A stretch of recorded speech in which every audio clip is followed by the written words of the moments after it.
In yoga, we say, do the least harm. That's what ahimsa is. So it actually assumes some level of harm, and that there is a spectrum and a degree to which something is harmful. And as I'm hauling wood here outside my home, I've been reflecting a lot on what it means to haul my own fuel and what it means to use trees as a fuel, because I love trees. And I spend a lot of time with trees up here at my mountain home. And so there's definitely a conflict. Like, why would I kill a tree and burn a tree for fuel? But the other options are natural gas, which right now, much of our natural gas comes from the process of fracking. And if you're familiar with fracking, you know that it uses millions of gallons of water, not only uses them, but pollutes them with extremely harmful chemicals, not only for the environment, but also for the animals, the more than human others, and the humans around it. And so it's a very harmful process, and could be said that it's more harmful than using wood in a wood stove to heat a whole house in the winter. I haven't used my thermostat for a couple months. I just moved up here, and I'm discovering in the summer I don't have air conditioning, and I don't need air conditioning, and so that feels much less harmful to be in this place. And in the winter, of course, it gets colder. The place that I'm in, the man who owns it designed it, and it's extremely well insulated, as well as has passive solar. It has basically flagstone floors that collect heat during the day from the sun and then release it at night. So it's not only, energy efficient, but it uses solar energy efficiently even without the use of solar panels.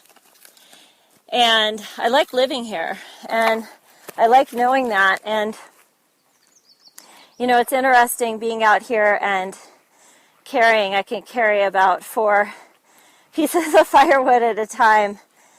And, this time of carrying this wood has given me a lot of time for reflection. First of all, I've been doing a gratitude practice as I carry the wood, knowing that I'm going to be using it as fuel this winter. I'm thanking the tree for giving its life energy to heat my home.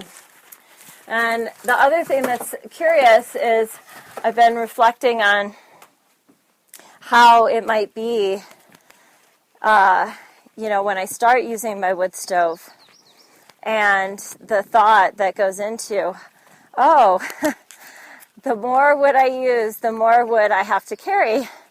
And, sometimes laziness and procrastination can be drivers for things.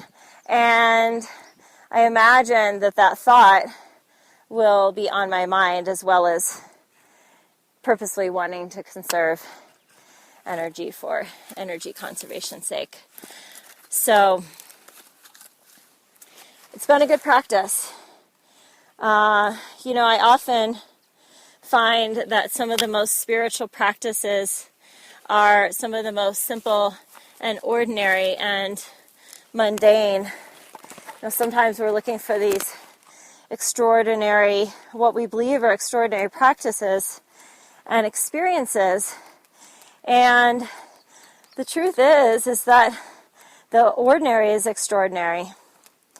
And the time spent in meditation hauling wood that will be used as fuel to heat my home in the winter is perhaps one of the most powerful meditations I'll do today, maybe even more powerful than the seated meditation that I'm going to do after this practice. So I encourage you to think about ways that you can participate in a greater way in your energy sources. Now, it could be something as simple as being more mindful about the lights in your house, or being more mindful about your thermostat and not just leaving it on, at a high usage, whether it's for your air conditioning or your heat. And how can you basically bring more mindfulness or participate in the actual gathering of your energy? And I don't know what that looks like for you, but it can be an incredibly powerful. Oh, look, just found a spider. I've been finding a lot of spiders today. No snakes, all spiders in this wood pile. Okay, well, I hope you have a beautiful day. Gazing over the mountains right now. It's absolutely incredible, taking a little break. And I'd love to hear any comments or feedback. And we'll talk soon. Okay, take care. Bye-bye.